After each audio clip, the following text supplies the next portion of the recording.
नमस्कार दोस्तों, मेरा नाम है शशिकांत पंडित और आपका स्वागत है मूनस्टोन क्लासेस में। तो इस वीडियो में हम लोग कंटिन्यू कर रहे हैं अपने बिहार करंट अफेयर्स सीरीज को।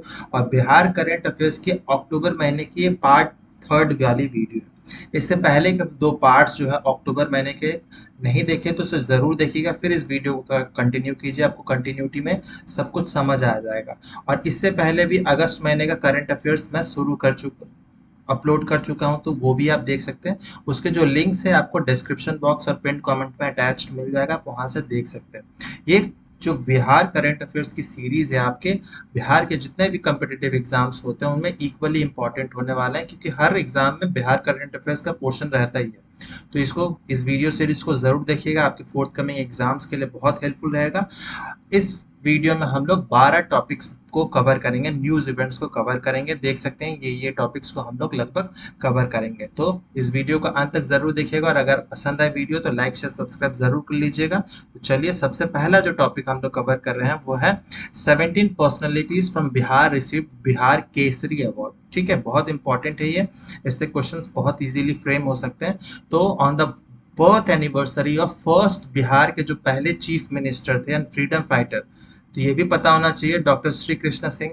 ठीक है, इनके बर्थडे पे ही मेनली बिहार केसरी सम्मान समारोह रखा गया था BIA ऑडिटोरियम में। और जो 17 जो पर्सनालिटीज अलग अलग फील्ड्स है उनको ही अवार्ड्स मिले हैं। ठीक है, तो ये ऑर्गेनाइज कौन करवाया है, तो बिहार इंटेलेक्चुअल फोरम एंड मीडिएबल फाउंडेशन। और कहाँ हुआ है, तो BIA ऑडिटोरियम में पटना में हुआ है। ठीक है, और ये अवार्ड किसने दिया है, तो ये भी इंपॉर्टेंट है। तो बिहार के जो गवर्नर थे उस समय राजेंद्र विश्वनाथ आर्लेकर, इन्होंने दिया है। ठीक है, और ऐसे पर्सनैलिटीज को दिए हैं जो बहुत ज्यादा अलग अलग फील्ड में एक्सपर्ट है। ठीक है, उनके हार्डवर्क के लिए दिया गया है, डिस्टिंग्विश सर्विसेज के लिए दिया गया in the spirit of medicine के फील्ड में सर्विस है, सोशल वर्क से रिलेटेड, एजुकेशन के फील्ड में, सोशल सर्विस, पॉलिटिक्स, स्पोर्ट्स, इन सब के फील्ड में ही ये बिहार केसरी अवार्ड मिला है। तो इनमें 17 जो पर्सनैलिटीज है उनमें से कुछ कुछ नाम तो बहुत इंपॉर्टेंट हो जाते हैं। अगर आपको 17 का 17 नाम याद रहता है तो वेल एंड गुड, नहीं रहता है तो कुछ कुछ नाम आपको याद रखने होंगे, जैसे कि फोक सिंगर पद्म भूषण, तो ये बहुत इंपॉर्टेंट है। पद्म भूषण है शारदा सिन्हा, आपको पता ही होगा, छठ पूजा के जितने भी गीत हैं इनके बिना अधूरा रहता है। फिर पद्मश्री डॉक्टर शांति राय, ये भी इंपॉर्टेंट है। पद्मश्री डॉक्टर विजय प्रकाश, पद्मश्री सुधा वर्गीस, ये तीन चार नाम जो है बहुत इंपॉर्टेंट है। बाकी जो नाम भी है वो भी इंपॉर्टेंट है, जैसे खान सर एजुकेशन के फील्ड में, डॉक्टर अजय कुमार ये भी चिकित्सक के फील्ड में है, doctor Satyajit Singh KPS Kesari, doctor Sahajanand Singh, Vipin Singh, doctor Arjun Singh, doctor Vimal Karkar, doctor Amulya Singh, OP Agrawal, doctor SN Sinha, N Agrawal and doctor Gurudev. इन 17 पर्सनैलिटीज को मिले हैं। लेकिन जो मेन इंपॉर्टेंट है, पद्मश्री पद्म भूषण शारदा सिन्हा, पद्मश्री शांति राय, इन सब का नाम आपको याद रहना चाहिए। ठीक है, और किसने दिया है, कौन से को किसने ऑर्गेनाइज कराया है, और हमारे जो पहले चीफ मिनिस्टर थे बिहार के उनके बारे में भी आपको नॉलेज होना चाहिए। नेक्स्ट टॉपिक पे हम लोग आ जाते हैं। Bihar athlete Shailesh Kumar own gold medal in high jump event T63 of para Asian games 2023। बहुत इंपॉर्टेंट है, पैरा एशियन गेम्स मेनली जो हैंडीकैप जो होते हैं PWD वाले कैटेगरी में आते हैं। ठीक है, दिव्यांग जन जिनको कहा जाता है इंडिया में, उनको उनके लिए गेम्स होता है। और अभी जिस समय मैं वीडियो रिकॉर्ड कर रहा हूँ अभी पैरालंपिक्स चल रहा है पेरिस में, लेकिन ये एशियन गेम्स की बात की जा रही है। तो शैलेश कुमार जो एथलीट है फ्रॉम जमुई डिस्ट्रिक्ट से बिलोंग करते थे, उनको गोल्ड मेडल जिला in the category of high jump T63 में। ठीक है, पैरा एशियन गेम्स। और पैरा एशियन गेम्स कहाँ हुआ था, तो हैंगजाओ में हुआ था, चाइना के एक शहर हैंगजाओ में हुआ था। फ्रॉम अक्टूबर 22 से लेकर 28 अक्टूबर के बीच में हुआ था। शैलेश कुमार जो है बेसिकली इस्लाम नगर अलीगंज ब्लॉक जमुई डिस्ट्रिक्ट से बिलोंग करते थे। इससे पहले भी बहुत सारे अवार्ड जीत चुके हैं, जैसे कि सिल्वर मेडल जीते हैं पैरा एथलेटिक्स वर्ल्ड चैंपियनशिप जो पेरिस में हुआ था 2023 में ही हुआ था, जुलाई के अंदर। फिर also own the gold medal in 21st para athletics national championship जो पुणे में हुआ था। ठीक है, तो बहुत अच्छे अच्छे परफॉर्मेंस करते आ रहे हैं। फिर Shailesh also won gold medal in the national championship held in Bhubaneswar March 20 से लेकर ये 2022 की बात की जा रही है। तो जमुई डिस्ट्रिक्ट से बिलोंग करते थे और हाई जंप के कैटेगरी में थे, तो बहुत इंपॉर्टेंट है। और धीरे धीरे क्या हो रहा है, बिहार से भी बहुत सारे स्पोर्ट्स पर्सन आगे आ रहे हैं, ओलंपिक्स एशियन गेम्स में भी इम्प्रूवमेंट बिहार से भी मिल रही है, जो आज से 15-20 साल पहले ये ना के बराबर था। तो वेल एंड गुड है। नेक्स्ट टॉपिक हम लोग कवर करेंगे कि 15 craft artist of Bihar honoured with state award and 14 merit awards for the year 2021। तो ये इंपॉर्टेंट है, 15 जो है क्राफ्ट आर्टिस्ट को मिला है, स्टेट अवार्ड मिला है, दोनों अलग अलग अवार्ड है, और 14 मेरिटिशियस अवार्ड मिला है, मेधा अवार्ड जिसको कहा जाता है। कहाँ मिला है, तो अधिवेशन भवन में। और किसने दिया है, तो बिहार इंडस्ट्री मिनिस्टर समीर कुमार महाशेठ, ठीक है, इन्होंने दिया था। और जो अवॉर्डीज को पैसा मिल रहा है, कितना मिल रहा है, तो जो स्टेट अवार्ड है उनके लिए 50,000 है, और जो मेधा अवार्ड है, ठीक है, 14 पर्सनालिटीज को जिन्हें मिला उन्हें 25,000 मिलेगा, ठीक है। फिर ये जो एक्चुअल में स्टेट कंपटीशन हुआ था, ठीक है, स्टेट में कंपटीशन हुआ था 15 नवंबर से लेकर 24 दिसंबर के बीच में। जो ऑर्गेनाइज किसने किया था, तो बहुत इंपॉर्टेंट ये भी, उपेंद्र महारथी क्राफ्ट इंस्टीट्यूट, ठीक है, आर्ट एंड कल्चर से रिलेटेड बहुत बहुत इंपॉर्टेंट ये इंस्टीट्यूट है बिहार का, ठीक है, जिसमें 332 आर्टिस्ट ने पार्टिसिपेट किया था, ठीक है। और 15 और 14 जो है सिलेक्ट हुए थे अलग अलग कैटेगरीज के बीच में, देख सकते हैं यहाँ पर आपको लिस्ट मिल जाएगा। यहाँ पर 15 स्टेट अवार्ड्स हैं और 14 मेरिटिशियस अवार्ड है। लेकिन इसमें नाम से ज्यादा इंपॉर्टेंट है आपका जो पेंटिंग्स का, जो आर्ट एंड कल्चर से रिलेटेड, जैसे मधुबनी पेंटिंग देख सकते हैं पूरे, अब तो ये बिहार में फेमस नहीं है, पूरा वर्ल्ड फेमस हो चुका है। Madhubani painting, paper mache craft, wood craft, metal craft, Sikki art बहुत इंपॉर्टेंट है, लेदर आर्ट से रिलेटेड, मंजूसा पेंटिंग भी बहुत इंपॉर्टेंट है, कौन से रीजन से बिलोंग करता है, भागलपुर रीजन से। अप्लाइड क्राफ्ट, सुजनी आर्ट, ठीक है, भोजपुरी आर्ट, अलग अलग पेंटिंग्स, टिकुली पेंटिंग्स भी बहुत इंपॉर्टेंट है, ठीक है। तो ये सारे आर्ट एंड कल्चर से रिलेटेड क्वेश्चंस बनते हैं, तो इनके बारे में पता होना चाहिए, इसके बहुत इंपॉर्टेंट रहेगा। फिर मेरिटिशियस अवार्ड भी लगभग यही कैटेगरी में है, मधुबनी पेंटिंग्स में मैक्सिमम मिला है, Manjusha paintings, jute craft, paper mache craft, है ना। तो ये सब बहुत, टिकुली पेंटिंग, भोजपुरी आर्ट, ये सब सुजनी आर्ट, है ना। इसके लिए आप थोड़ा बहुत नॉलेज, बेसिक जो नॉलेज है उनको रखना बहुत जरूरी है। अब सारे नाम याद रखना तो पॉसिबल नहीं है, और इतना नाम डिटेल में आना भी नहीं चाहिए, ठीक है, कोई पता ठीक नहीं है, आ भी सकता है, अगर आपको याद हो जाता है तो कर लीजिएगा, नहीं तो सबसे इम्पोर्टेंट जो है ये आर्ट एंड क्राफ्ट से रिलेटेड है, ठीक है, इतना नाम तो याद नहीं रहेगा किसी को। नेक्स्ट टॉपिक हम लोग कवर करेंगे वो है, in Bihar names of lakhs of childrens were removed from schools on the instruction of the education department. ऐसा क्यों किया गया, चिल्ड्रंस जो बच्चे हैं, स्कूली बच्चे, उनको क्यों हटाया गया है, तो ये तो बहुत गलत हो रहा है, लेकिन इसके पीछे भी रीजन है, ठीक है। लगभग 21,90,000 20 स्टूडेंट को, जो क्लास 1 से 12 के छात्र हैं, उनका कैंसिल कर दिया गया, एनरोलमेंट जो है कैंसिल कर दिया गया। और ये जो इंस्ट्रक्शन दिया है एजुकेशन डिपार्टमेंट, और ये कैंसिल करने का मेन कारण यही है कि ये सारे बच्चे जो है रेगुलर स्कूल नहीं आते, इनका अटेंडेंस बहुत कम है, ठीक है, मिनिमम अटेंडेंस लेवल भी नहीं है, स्कूल आते ही नहीं है। अब कोई भी रीजन हो सकता है, ठीक है, लेकिन ज्यादातर जो ये सब सरकारी स्कूल के हैं, प्राइवेट स्कूल की बात नहीं हो रही है। तो सरकारी स्कूल में 21 लाख बच्चे लगभग, अब मान के चलिए 22 लाख स्टूडेंट जो है वो नहीं आ रही, इसीलिए कैंसिलेशन की गई है, ठीक है। तो सबसे ज्यादा जो कौन से डिस्ट्रिक्ट से बच्चे नहीं आ रहे, तो 1,43,000 के आसपास जो है ईस्ट चंपारण, पूर्वी चंपारण से सबसे ज्यादा है। फिर पश्चिम चंपारण, वैशाली, मुजफ्फरपुर, ठीक है, मुजफ्फरपुर, पटना, दरभंगा, मधुबनी, समस्तीपुर, सीतामढ़ी, कटिहार, भागलपुर, इन सब डिस्ट्रिक्ट जो है पहले 10 डिस्ट्रिक्ट जिसमें से मैक्सिमम बच्चे नहीं आ रहे हैं, ठीक है, जिनका नाम हटा दिया गया है। तो इन सब डिस्ट्रिक्ट से सबसे ज्यादा, और जो सबसे कम डिस्ट्रिक्ट से हटाया गया वो है शेखपुरा, ठीक है। सबसे ज्यादा जो है वो इंपॉर्टेंट रखना है, जो वो है पूर्वी चंपारण, और सबसे कम स्टूडेंट किसमें से हटाया गया, तो शेखपुरा। बाकी डिस्ट्रिक्ट के नाम भी देख सकते हैं, लखीसराय, अरवल, शिवहर और कैमूर, ठीक है। और मजेदार बात यह है कि क्लास 1 से लेकर 8 के बीच में जो बच्चे हैं, ठीक है, उनमें सबसे ज्यादा स्टूडेंट्स को रिमूव किया गया, 18 लाख से भी ज्यादा। और क्लास 9 से लेकर 12 के बीच में 3,61,000 के आसपास है, ठीक है। तो Bihar school education board had band the student from appearing in the upcoming matriculation and inter examination, क्योंकि ये अटेंडेंस मीट नहीं करते थे, रेगुलर स्कूल नहीं आते थे, ठीक है। तो इसीलिए, और अगर उनको फिर से अपॉर्चुनिटी मिल सकता है, ऐसा नहीं है कि परमानेंट उनको कैंसिल कर दिया गया है, लेकिन उनके पेरेंट्स को मेनली क्या होगा, एक एफिडेविट साइन करके सबमिट करके देना होगा स्कूल में कि बच्चे जो है वो रेगुलरली आएंगे। ठीक है, कोई भी कारण हो सकता है, उनके फैमिली प्रॉब्लम कुछ भी हो सकता है, लेकिन उनको रेगुलरली स्कूल भेजना जरूरी है। तो अगर एफिडेविट देंगे तभी होगा, नहीं तो अगर ऐसे बार बार फिर से किया जाएगा तो उसका उनका जो एनरोलमेंट हो परमानेंटली कैंसिल हो सकता है। ठीक है, तो ये उससे ये रिलेटेड न्यूज था, बहुत इंपॉर्टेंट है। नेक्स्ट हम लोग टॉपिक कवर करेंगे वो है कि plan to install solar plates on the banks of canals approved. ठीक है, तो नीतीश कुमार जी ने ये अप्रूवल दे दिया कि for the planning of installation of solar plates on the banks of canal, जो नहरें होती है हमारी, ठीक है, जैसे पानी जाता है सिंचाई के लिए, तो उसके आसपास में बहुत सारे एरिया खाली होता है, या नहर के ऊपर भी बहुत सारे एरिया खाली होता है, तो वहां पर क्या किया जाएगा, सोलर पैनल्स लगाया जाएगा ताकि वहां पर बिजली वहां पर जनरेट किया जा सके। ठीक है, क्योंकि वो एरिया जो है वो तो वेस्ट हो जा रहा है ना, तो वहां पर अगर सोलर पैनल्स लग जाएंगे, फ्लोटिंग हो या आसपास वाले जो कैनल का एरिया है, तो वहां से बिजली उत्पादन हो सकता है, और वो बिजली जो है रिन्यूएबल एनर्जी के पोर्शन में आ जाएगा। ठीक है, तो वो बहुत ज्यादा इंपॉर्टेंट हो जाएगा, सोलर एनर्जी है, और ये नीतीश कुमार जी ने बोला है कि इसको तेजी से करना जरूरी है। ठीक है, तो the scheme has been implemented, और ये जो है बाय द इलेक्ट्रिसिटी कंपनी, जो बिहार की इलेक्ट्रिसिटी कंपनी है ब्रेडा।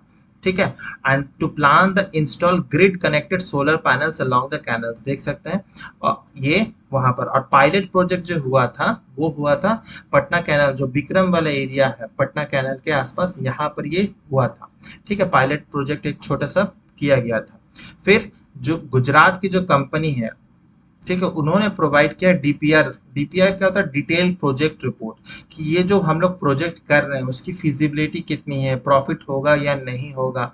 ठीक है, उसमें ऐसा तो नहीं है कि लॉस हो जाएगा, या फिर फिजिबिलिटी चेक किया जाता है मेनली। ठीक है, तो गुजरात की कंपनी ने ये फिजिबिलिटी दिया। डीपीआर रिपोर्ट में लिखा है कि इससे बहुत ज्यादा उत्पादन होता है, फायदा ही फायदा होगा।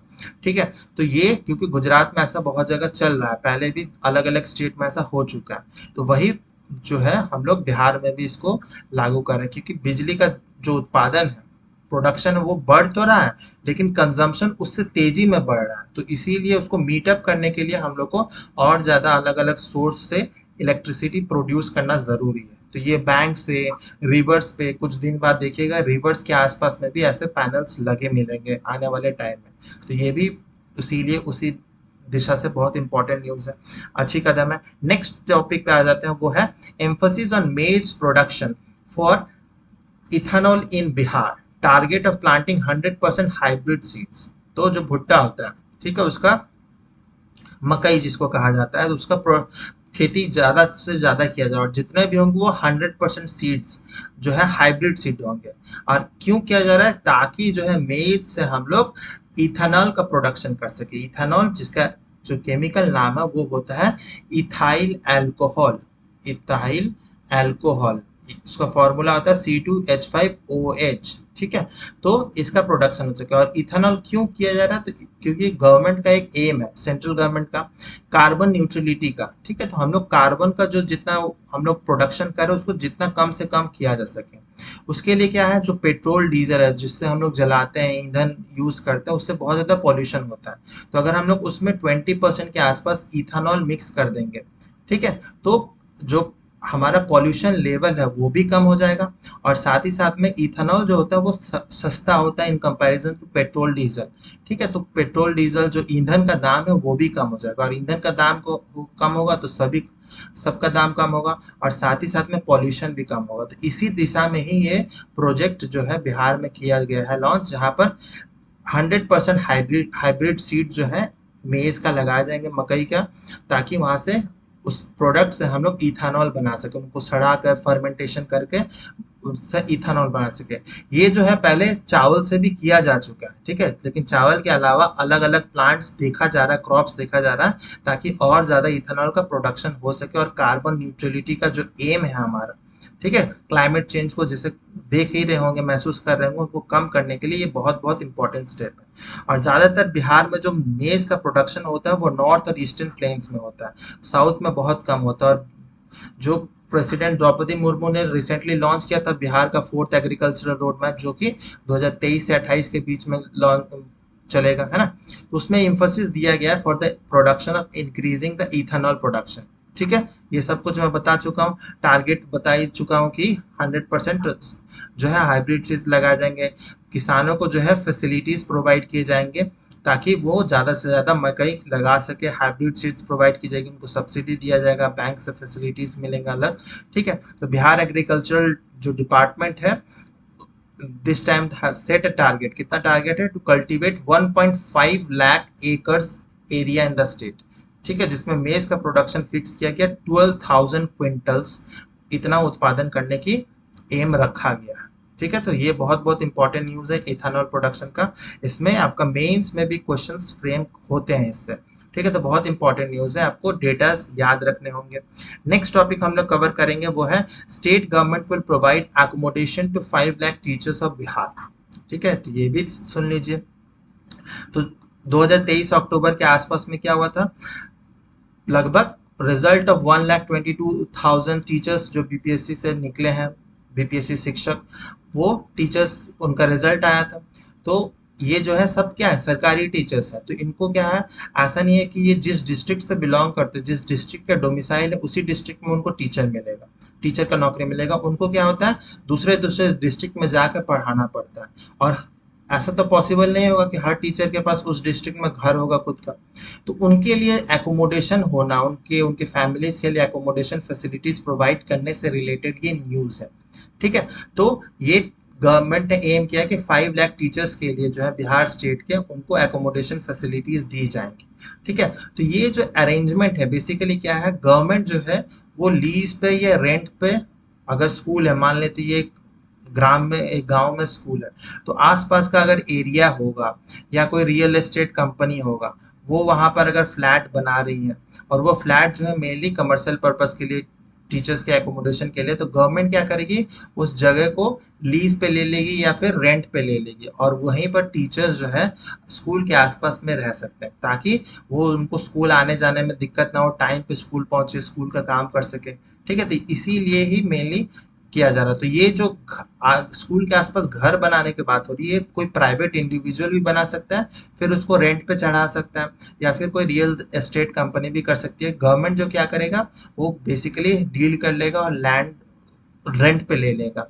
ठीक है, और डायरेक्ट वो टीचर्स को मिल जाएगा। तो जो टीचर्स को सैलरीज है, बेसिकली जो एजुकेशन डिपार्टमेंट खर्च करती है टीचर्स के सैलरी पे, वो होती है 33,000 करोड़। ठीक है, 33,000 करोड़ जो है टीचर्स की सैलरी हर साल में खर्च होती है। तो उनमें से 8% जो है, ये जो है लगभग 2500 करोड़ के आसपास, ये हाउसिंग और एकोमोडेशन में चल जाएगा। ठीक है, तो अगर टीचर्स को सैलरी मिल रही है मान लेते हैं 50,000, तो उसमें से 50,000 का जो 8% होगा, वो कट जाएगा, डिडक्ट हो जाएगा, उनको बाकी का सैलरी उनको फिर मिल जाएगा। और जो डिडक्ट होगा वो क्या होगा, बेसिकली वो हाउसिंग अलाउंस है। ठीक है, तो इस तरह से ये न्यूज़ है, तो ये बहुत इंपॉर्टेंट है। नेक्स्ट टॉपिक हम लोग कवर कर रहे हैं क्या है, कि north Bihar largest skill training centre will open in Bela industrial area of Muzaffarpur. ठीक है, तो बहुत इंपॉर्टेंट न्यूज़ है ये, कि बिहार का लार्जेस्ट, सॉरी नॉर्थ बिहार का largest skill training centre will open in Bela industrial area of Muzaffarpur. ठीक है, तो इसका काम जो है फाइनल स्टेज पे आ चुका है। और ये जो बेला इंडस्ट्रियल एरिया होगा मुजफ्फरपुर का, यहाँ पर अलग अलग क्षेत्र में ट्रेनिंग मिलेगी, लगभग 40 सेक्टर्स में मिलेंगे, जैसे कि कंस्ट्रक्शन हो गई, electronics, hardware, food processing, furniture, fittings, handicraft, James and jewellery, leather technology, bag manufacturing, लगभग अलग अलग सेक्टर्स में जो है, जो भी स्टूडेंट्स वहाँ पर जाएंगे उनको यूथ को ट्रेनिंग मिलेगी एक ही छत के नीचे। तो ये इसीलिए किया जा रहा है। And this centre will train youth of other state also, Bihar का ही तो करेंगे, साथ ही साथ आसपास के जो स्टेट है अगर वो भी आते हैं तो उनको भी मिलेगी, ताकि उनको एम्प्लॉयमेंट को अपॉर्चुनिटीज मिल सके, साथ ही साथ उनको सर्टिफिकेट भी प्रोवाइड करेंगे कि उस बेसिस पे उनको जॉब्स मिल सके। ठीक है, जैसे कि बेला इंडस्ट्रियल एरिया में ही फेज 1 में एक दिल्ली बेस्ड गारमेंट कंपनी अपना फैक्ट्री सेटअप की थी, जिसमें लगभग थाउजेंड्स लोगों को, 1000 लोगों को एम्प्लॉयमेंट मिला था। तो ऐसे ऐसे फैक्ट्री सेटअप होगी तो बिहार में ही क्या होगा, और सेटअप होने से बिहार के लोग पलायन करना बंद कर देंगे, बिहार में रहेंगे, बिहार की कमाई बिहार में ही यूज होगी। ठीक है, और ये जो इंस्पायर्ड है कहाँ से हुआ था, इसका जो जो प्रधानमंत्री कौशल विकास योजना है ना, skill development, ministry of skill development and youth से जो रिलेटेड है, 2015 में जो आई थी, यहीं से ये सब इसी पे फोकस किया जा रहा है, जहाँ पर वोकेशनल एजुकेशन की बात की जा रही है, जहाँ पर स्टूडेंट जो होंगे, यूथ होगा, वहाँ पर उनको स्किल्स दिया जाएगा, ठीक है, ना कि रट्टाफिकेशन किया जाए, उनको स्किल्स मिलेगा तभी उनको जॉब रेडी हो जाएगा, वो इंडस्ट्रीज के लिए, फैक्ट्रीज के लिए रेडी हो सकेंगे और उनको काम मिल सकता है, ठीक है। तो ये इंपॉर्टेंट है, प्रधानमंत्री कौशल विकास योजना, ये स्टैटिक जीके में आता है, तो आप उसको कवर कर सकते हैं खुद से। नेक्स्ट टॉपिक हम लोग आते हैं, वो है शशि भूषण ऑफ बिहार वोन silver medal in 37th national games, ठीक है। तो ये इतना इंपॉर्टेंट क्यों है? तो शशि भूषण जो कि आरा डिस्ट्रिक्ट से बिलोंग करते थे, 37th नेशनल गेम जो कि बेसिकली गोवा में हुआ था, ठीक है, तो 1500 मीटर रेस में उनको सिल्वर मेडल जीते, ठीक है। तो Bihar state sport authority director general and chief executive officer Ravindran Shankaran जो है, वो क्या है, अपने इंटरव्यू में कहे थे कि शशि भूषण जो है सिल्वर मेडल जीते हैं, और टाइमिंग जो है 3 मिनट 41.49 सेकेंड्स उनको टाइम लगा था 1500 मीटर रेस में। तो ये इसीलिए इंपॉर्टेंट है कि 20 साल बाद बिहार के किसी एथलीट्स को नेशनल गेम्स में मेनली वो मेडल सेरेमनी, मतलब वो मेडल जीत रहे हैं, ठीक है। तो बहुत इंपॉर्टेंट है कि 20 साल बाद में हो रहा है ऐसा। तो बिहार हैज वोन a medal in athletics at the national games, ठीक है। तो ये बहुत इंपॉर्टेंट है, and this is the second silver medal for Bihar, क्योंकि दूसरा जो मेडल जीते हैं वो बिहार की जो विमेन्स रग्बी टीम है, उनको भी सिल्वर मेडल्स नेशनल गेम्स में मिल चुका है। लेकिन एथलेटिक्स के फील्ड में सिंगल इंडिविजुअल गेम में बिहार के सबसे 20 साल बाद में उनको मिला है नेशनल गेम्स में, तो इसीलिए ये इंपॉर्टेंट हो जाता है। जो कि और नेशनल गेम जो हो रहा था ये गोवा में हो रहा था, ठीक है, अक्टूबर 25 से नवंबर 9 के बीच में, जिसमें 223 बिहार के जो एथलीट्स हैं वो पार्टिसिपेट किए थे, मेल फीमेल सभी, और 15 जो थे ऑफिशियल्स थे, और अलग अलग 22 अलग अलग स्पोर्ट्स में मेनली पार्टिसिपेट किए थे। बिहार में पहले जो है बहुत ज़्यादा स्पोर्ट्स पे एम्फोसिस नहीं दिया जा रहा था, लेकिन धीरे धीरे एम्फोसिस दिया जा रहा है, अलग अलग स्पोर्टिंग इवेंट्स में बिहार के जो एथलीट्स है वो पार्टिसिपेट कर रहे हैं और जीत भी रहे हैं। तो आने वाले 10-15 सालों में बिहार से बहुत सारे एथलीट जीतेंगे, ये मेरे गारंटी है, ठीक है। तो अलग अलग स्पोर्ट्स जैसे athletics, archery, boxing, fencing, rugby, cycling, judo, taekwondo, yoga, swimming, pencak silat, sepak takraw, weight lifting, wushu, triathlon, martial art, squash, wrestling, ऐसे ऐसे स्पोर्ट्स में। और हम लोग ज्यादातर क्या खेलते, क्रिकेट, फुटबॉल, फुटबॉल भी बहुत कम होता है, लेकिन इन सब स्पोर्ट्स पे बहुत ज्यादा स्कोप है। तो अगर कोई बहुत ज्यादा इच्छुक है तो ऐसे स्पोर्ट्स चुनिए, क्योंकि क्रिकेट में स्कोप अब वेस्ट पूरे इंडिया में ही नहीं बचा है, ठीक है। तो ऐसे स्पोर्ट चूज करेंगे तो आपको चांस ज्यादा है आपके आगे बढ़ने का। नेक्स्ट टॉपिक हम लोग आते हैं, 2 day 29th annual conference of Bihar unit of cardiological society of India held हुआ था। तो 29th एनुअल कॉन्फ्रेंस हुआ था, होटल मौर्या में हुआ था, जिसमें चीफ मिनिस्टर नीतीश कुमार जी आए थे इनॉग्रेशन के लिए, ठीक है। तो इनका इनॉग्रेशन, उनके स्पीच में उन्होंने कहा था कि पटना मेडिकल कॉलेज हॉस्पिटल जो है पीएमसीएच में लगभग 5000 से ज़्यादा बेड जो है स्टेट ऑफ आर्ट हॉस्पिटल बनाया जाएगा। मतलब बेसिकली जो भी हमारा मेन जो हॉस्पिटल है, मेडिकल कॉलेज है, उसमें जो बेड फैसिलिटीज है उसको बढ़ाया जाए, उसको एक्सपैंड किया जा रहा है, और ये हो रहा है। साथ ही साथ उन्होंने ये भी बताया कि बाल हृदय योजना जो कि 7 निश्चय में था, ठीक है, 7 निश्चय 2 प्रोग्राम में ये हुआ था। तो इसमें क्या था, तो जो भी बच्चे, जो इन्फेंट्स थे जिनके जन्म के साथ ही उनके हार्ट में प्रॉब्लम थी या हार्ट में होल था, ठीक है, प्रीनेटल जिनको कंडीशन कहा जाता है, तो उनका जो इलाज है वो मुफ्त में किया जाएगा। और ये जो है 7 निश्चय 2 के अकॉर्डिंग हो रहा था, और इस प्रोग्राम का नाम था बाल हृदय योजना, ठीक है। तो ये सारे जो है फ्री ऑफ कॉस्ट में हुआ है। तो बहुत सारे लगभग 200 चिल्ड्रंस जो है उनको ऐसे ट्रीटमेंट मिला है। नहीं तो पहले क्या होता था, अगर कोई भी ऐसा बच्चे होते थे तो उनको दूसरा स्टेट जाना पड़ता था ट्रीटमेंट के लिए। अब क्या हो रहा है, बिहार में ये सब मिल जा रहा है। साथ ही साथ में उन्होंने कहा था, बिहार चीफ मिनिस्टर की, पहले 6 मेडिकल कॉलेजेस थे, अब मेडिकल कॉलेज बढ़े हैं, सीट्स बढ़ी है मेडिकल कॉलेजेस की, फिर और साथ साथ में हॉस्पिटल्स की सीट, बेड्स, फैसिलिटीज और भी इंफ्रास्ट्रक्चर बूस्टअप हुआ है। लेकिन बूस्टअप तो हो रहा है, लेकिन अभी भी हेल्थ कंडीशन बहुत अच्छा नहीं है, बहुत खराबी माना जाएगा। बहुत सारे ऐसे गवर्नमेंट हॉस्पिटल जहाँ पे बेसिक फैसिलिटीज, बेसिक इंफ्रास्ट्रक्चर भी नहीं है, तो उनको भी ध्यान रखने की ज़रूरत है और ज़्यादा से ज़्यादा मेडिकल कॉलेजेस, हॉस्पिटल बनाने की ज़्यादा ज़रूरत है। ठीक है, ये काम तो हो रहा है लेकिन इसको स्पीड अप करने की ज़रूरत है। और भी उन्होंने कहा कि बहुत सारे जो हॉस्पिटल्स हैं उनको स्पेशलाइज किया जा रहा है, जैसे कि राजवंशी नगर हॉस्पिटल जो है उसको स्पेशलाइज किया जा रहा है ऑर्थोपेडिक्स के फील्ड में, ठीक है, हड्डियों के डॉक्टर्स के फील्ड में किया जा रहा है। फिर लोक नायक जयप्रकाश नारायण हॉस्पिटल जो है वो नाम होगा बेसिकली। फिर राजेंद्र नगर हॉस्पिटल को किया जा रहा है आई स्पेशलिस्ट के लिए, ठीक है, आई स्पेशलाइजेशन के लिए वो हॉस्पिटल को तैयार किया जा रहा है। फिर न्यू गार्डनियर हॉस्पिटल को डायबिटीज से रिलेटेड जो है स्पेशलाइजेशन बनाया जा रहा है। तो कुछ कुछ हॉस्पिटल्स ऐसे चुने जा रहे हैं जहां पर जो स्पेशलाइजेशन, जो टर्शियरी से टर्शियरी, जो बहुत क्रिटिकल बीमारियां हैं वो भी इलाज हो सके बिहार में ये सब, और लोगों को दूसरे स्टेट में या दूसरे कंट्री ना जाना पड़े। ठीक है, तो ये था हमारा 29th कॉन्फ्रेंस जो कार्डियोलॉजी वाला हुआ था। बहुत इंपॉर्टेंट न्यूज़ है ये सारे न्यूज़ जो है, भले ही इससे क्वेश्चन ना आए लेकिन ये आपको दिमाग में ऐसा रहना चाहिए, बाई चांस आपके इंटरव्यू में गए तो ऐसे क्वेश्चंस पूछे जा सकते हैं, तो ये सब चीज़ें पता होना बहुत ज़रूरी है। नेक्स्ट टॉपिक हम लोग आ जाते हैं, वो है कि chief minister unveiled statues of freedom fighters late Ram Bahadur Singh and late Padmanand Singh Brahmachari. तो ये दोनों जो जन है ना, तो ये दो बेसिकली बाप बेटे हैं। ठीक है, तो चीफ मिनिस्टर नीतीश कुमार ने इनॉग्रेट किया। जो राम बहादुर सिंह है वो बेसिकली कहा जाता है कोसी का गांधी कहा जाता है उनको। ठीक है, जो बिलोंग करते हैं Panchgachhiya village of Saharsa district से, तो ये सहरसा डिस्ट्रिक्ट से बिलोंग करते थे। तो क्वेश्चन आ सकते हैं कोसी का गांधी किसे कहा जाता है, तो राम बहादुर सिंह। इससे रिलेटेड और भी न्यूज़ पता होना चाहिए। तो उनके जो एल्डेस्ट सन थे फ्रीडम फाइटर, तो इन दोनों की ही मेनली मूर्ति का इन्होंने इनॉग्रेशन किया था। तो राम बहादुर बाबू के बारे में जानना बहुत ज़्यादा ज़रूरी है। तो उनका जन्म जो हुआ था 1901 में हुआ था और 1950 में उनकी मृत्यु हो गई थी। ये जो थे ये स्वामी सज्जानंद सरस्वती, इनके साथ जो फ्रीडम फाइटर भी थे, इनके साथ बहुत ज़्यादा क्लोज कनेक्शन था इनका।